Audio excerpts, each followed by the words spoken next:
Was looking for that one thing. That was the theme of the weekend, man. What's the one thing that isn't getting your time enough that if gave your time would pay exponential returns, right? So it's an awesome time for Claudia and I that we're both broken away from the normal day-to-day routines. We always stay a day or two after the event and kind of regroup, kind of absorb what we've learned throughout the week. And then we sit down and figure out the things that need our attention undivided. And we're closing on a single family home loan for a flip that we've got going in Vegas with some partners. We're closing on, we got a lot of documents going back and forth for the assumption of the loan on the 100 units, the assumption of the loan on the 50 units. I mean, just got a ton of things that even while we're there, never mind when we get back, that need our attention, that what I call the day-to-day.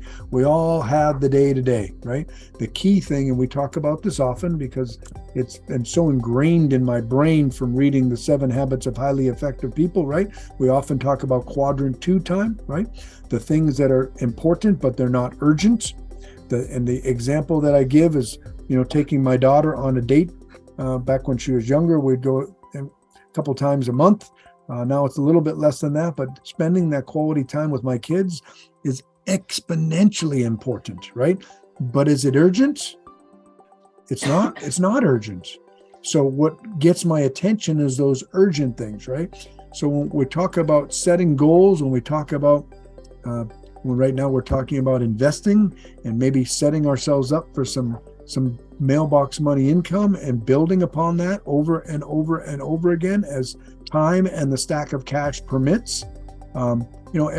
Most people that are on this call and everybody that will watch this call, or most people that will watch this call, have acquired some sort of assets over their lifetime. And we didn't do that all at once, whether it be an auto repair building, some single family home rentals, some short-term rentals, some commercial buildings.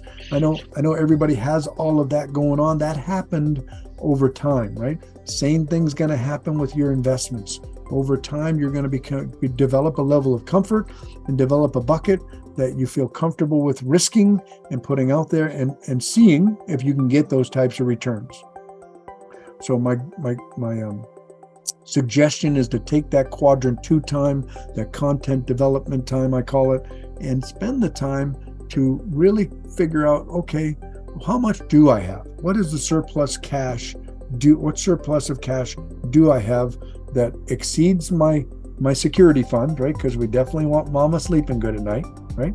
And then that I have is what I call investable net worth that I can comfortably put in to other people's deals, whatever those deals are.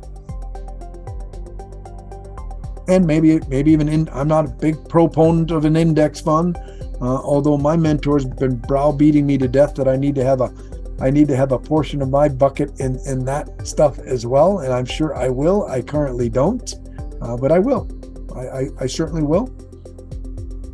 And then the other thing is talking to your CPA, because different buckets are better to have in certain things and not others, right? So if you're in a tax-free environment, such as a Roth, there's certain things you should be investing in that you can receive those benefits from.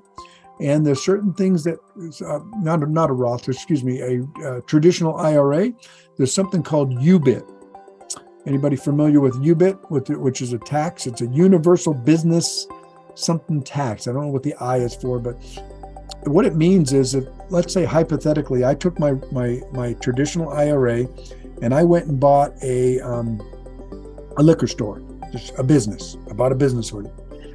And because I don't have to pay taxes in my Roth, they're deferred, then I can sell my alcohol and my candy bars cheaper than the guy down the street that doesn't own it with his Roth. That would be an unfair business practice.